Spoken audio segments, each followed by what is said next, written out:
It's an otherwise fine day in New York, but not for Mr. Johnny Storm, aka the Human Torch.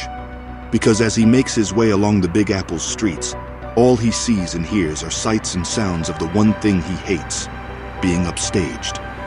And if that's not enough, Johnny gets absolutely salty when he finds out who the city's newest darling is. Spider-Man. But it seems that the reputation of the Human Torch, not to mention the rest of the Fantastic Four, is at an all-time low, given how even New York's hobos are reluctant to wear shirts brandishing his flaming mug in the dumpster. And say what you will, but NYC's homeless brigade know an icon when they see one. Come on, Binksy. Heck, Mary, not that one. That's the good shirt. Spider-Man.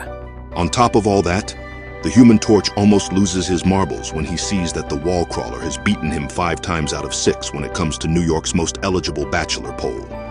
Spider-Man. Later that day, Johnny, who's currently the acting chief financial officer of the Fantastic Four brand, consults about how to restore their name to the top with the smartest man he knows, Reed Richards, aka Mr. Fantastic.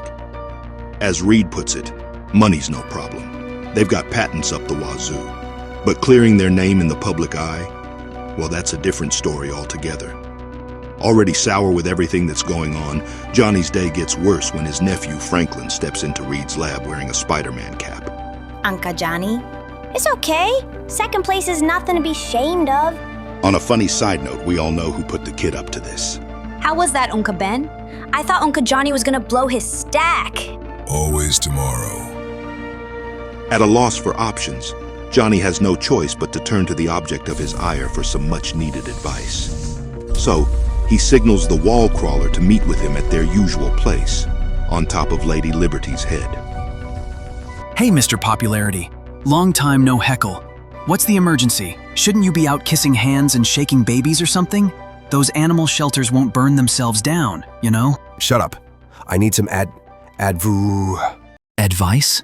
And so, the web slinger lends the flamin' hot hero an ear, as we find out how the Fantastic Four's public image has tanked ever since they took control of Dr. Doom's native Latveria, which in turn branded them as enemies of the United States. On the other hand, you can always trust Johnny Storm to inadvertently unleash his inner jackass when he finally asks Spider-Man for help. My question is, how do you do it? Do what? Don't mock. I'm new to this. You've had years of experience at it. How do you get out of bed in the morning? What are you talking about? Come on, the public has hated you for years. Tell me how to get through the day as a complete loser. Geez, Louise. It's one thing to swallow your pride, but to throw shade at the one guy who's willing to help you, that's the most Johnny Storm thing you can do. So it's only understandable when our boy Pete loses his cool. How did you live this long? I don't follow. That's the advice you wanted. I thought you'd be flattered that a guy like me came to a guy like you. Now, we all know our friendly neighborhood Spider-Man has a no-kill policy, but we can forgive him for what he's about to do next. Then again, perhaps I'm overstating it. Maybe I'm not the pariah I think I... Gloves leave no fingerprints. Thankfully, Homeland Security steps in to interrupt their meeting before Peter could snuff the life out of the clueless, arrogant Mr. Storm. Get off the statue.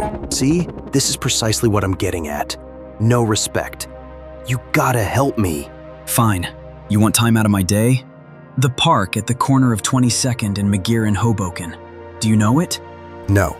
Good. Then meet me there tomorrow at 10 a.m. sharp. You do that, I'll let you bend my ear off. Later, skater. The next day, Johnny surprisingly shows up on time for his meeting with the wall crawler. But he manages to tick Pete off further when he forces him to wear one of Ben's trademark trench coats. You're welcome. It's Ben's. You don't say. I assumed you'd want to stay incognito. Once you figured out where I was taking you. Punk me, punk you. Meet me at a park, Mr. Turns himself into fire guy, he says. Hardy har har. Knowing that the Human Torch absolutely hates getting upstaged, going so far as to cover up Spidey so that people don't fawn over him, the web slinger comes up with a bright idea, and it's one that rightfully gives Johnny his comeuppance. Touché. Thank you. Mr. Human Torch. Hey, keep it down. Shh. Mr. Johnny Storm. Shut low profile. Of the Fantastic Four. Hey, is it not? Yeah, it's the Torch. The Human Torch in the sizzling flesh, ladies and gentlemen. If I'm lying, I'm dying. Don't be bashful. Step right up. Too far. And in a matter of moments, the park goers swarm Johnny not to grab a selfie or an autograph with him, but to treat him like the way they did Spider-Man in the past. Like a menace. It is him. What are you, come to take over the park, you freak? No, honest, let me explain. I heard he burns down animal shelters. I can't believe they let you back in this country. I heard the Fantastic Four sold arms to Gaddafi. You wanted to learn. Lesson 1. Uh-oh. Spidey's prank comes to a halt, however, when his trademark tingle kicks in just as the villainous Hydro Man attacks them. Still, Pete doesn't let this opportunity pass to put Johnny in his place. Everyone, please back away for your own safety from the Human Torch who hates ponies. You had to take a shot. I so wanted to resist. Who? And just like that, the situation devolves into yet another tussle between an idiotic C-list villain who thinks Spider-Man is after him and the unintentional duo of old Webhead and the Human Torch. Of course, this is the Marvel Universe, so it's up to the heroes to make sure their helpless butts get out of harm's way. With some of the citizens out of the way, Johnny and Spidey tussle with Hydro Man. It does not go as well as they'd hoped, as they each get blasted with pressurized water like they were a couple of protesters living in a third world country. Ooh, instant karma. Can't get leverage. Torchy, a little help here. Hurry. But it seems that this is not Johnny Storm's day. Not only did he get berated by a bunch of randos at the water park earlier and blasted into the nearby kiddie pool, but now he has to deal with this. Can't do it, Spidey. I'm trapped. What the do you mean you're trapped? Get out of the pool. I can't. I have no pants. Without Johnny's help, Spidey gets hurled right beside Johnny. Luckily, our favorite web slinger gets to keep his drawers on. On the bright side, getting pelted into a kiddie pool is nowhere near enough to knock off Spider-Man's wit. This is the worst day ever. Not if you're Michael Jackson, now number 2 on the list of nightmare babysitters. Even he knows better than to scream, "I have no pants." Were you brought up by wolves? Still, Peter isn't one to leave his friends hanging, both literally and figuratively.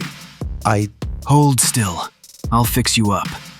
There, it's from my spring collection. You're a dead man.